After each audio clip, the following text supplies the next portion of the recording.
Do'stlar, Shia masalasi bu mana bu Abdulloh Zuparga o'xshagan isqirtlar ta'riflagandek mutlaq kofirlar masalasi emas. Shia masalasi tarixda shialik to'g'ri yo'l bilan boshlangan. Shialik tarafdorlik deyilgan. Nimaga desa, Karbaloda Husayn alayhissalomni shahid qilingandan keyin Umaviylarning davomchilari, masalan shaxsan Abdulmalik ibn Marvon davrida, shaxsan Hajjoj zolimni o'zi ahli baytni juda yomon ko'rgan. Zulm qilgan ahli baytga. Kim ahli bayt taraf bo'lsa, unga qarshi urushgan. Hatto o'sha Jubayr ibn Said ibn Jubayr tobiini chaqirtirganda aynan Hazrati Ali haqlarida so'ragan. Alini yaxshilagan odamni qatl qilgan. Bu odam shunaqa ahli baytga qarshi nosibiy deyiladi. Bizni kitoblarimizda nosibiy bo'lgan. Ahli baytga qarshi bo'lgan. Va mana shu sababli ahli baytni tarafini, ya'ni mazlumning tarafini olishlik to'g'ri bo'lgan. Hatto ba'zi manbalarda Abu Hanifa rahimahullohni ham shialikda ittihom qilishgan. Ya'ni agar mazlumlarning tarafida turishlik shialik bo'lsa, men shiaman degan. Imom Shofiydan ham shunga o'xshagan rivoyatlar bor. Shuning uchun shialik deganda mutlaq bitta qopga solmaslik kerak. Sunniylik deganda ham bitta qopga solish noto'g'ri bo'lgan edik. Do'stlar, shialikni yomonotlik qilishlik uchun shialarning ichidan aynan noto'g'ri falsafani tarqatgan jamoalar bor.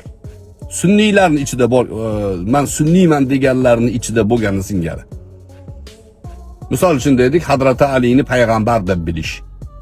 Asl shialikning manbalarida bu kufr, ular ham buni e'tirof qilmaydi. Yo'q, payg'ambar bitta deyshadi. Jabroil xato qilgan degan G'urobiy degan toifasi bor, ular radikal. Rofizalari bor, sahobalarni so'kadi.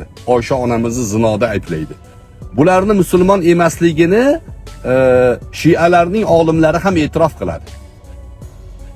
Jafariya, Zaydiya, Isno Ashariya kabi shialar mazhabda Hanafiy mazhabiga yaqin. Ja'far Sodiqning mazhabi. Ja'far Sodiq Abu Hanifaning ustozi bo'ladi. Nima uchun buni aytyapman do'stlar? Bugungi kunda islom jamoalarini, musulmonlarni bir-biriga qayrash, urushtirish uchun bu mavzu yana qo'l kelyapti. Bu mavzuni yana oldinga olib chiqishyapti. Asli shialik, ya'ni dindan chiqmagan, kofir bo'lmagan shialik deganda ular nimani nazarda tutadi? Hazrati Ali radhiyallohu anhu ni imomatlikka haqli edi.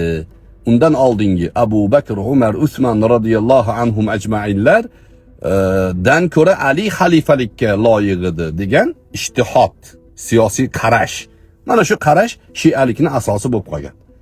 Endi bundan sahobalarni so'kish, Oysha onamizni la'natlash, boshqa sahobalarni kufrda, munofiqlikda ayblash, endi bu radikalizm. U xoh shialikdan bo'lsin, xoh xavorijlikdan bo'lsin, farqi yo'q. Men sunniyman degan odamlarning ichida ham xavorijlar bor do'stlar.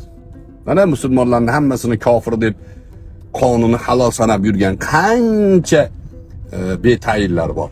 Ularni misol keltirib, mana sunniylarning ahvoli deyish to'g'rimi? Ha? Shialarni ichida asosan sunniylikni tanqid qiladiganlar vahobiylikni tanqid qiladi. Salafiylikni tanqid qiladi. Salafiylik radikal qarash. Sunniylikda salafiy radikal qarash yo'q. Mana shu mavzularni bilmagan, bilmasdan turib aralashgan odamlarga taklifim, tavsiyam ko'p aralashmang bu mavzularga. Chunki bugun dushman aniq. Bugun birlashadigan kun. Shialik, bunga o'xshagan mavzular ideologik qarash bo'lganligi uchun hozir ko'taradigan masala emas. Musulmonlarning Alloh taolo kalimasini bir qilsin, zolimlarga o'zi kifoya qilsin. Mazlumlarning Alloh taolo najotini bersin. Yer yuzida bo'layotgan urushlar inshaalloh barham topadi. O'sha barham topganda ya'ni tinchlik bo'lib turgan yurtlarda rivojlanish bo'ladi. Mana biz O'zbekistonni ko'ringlar.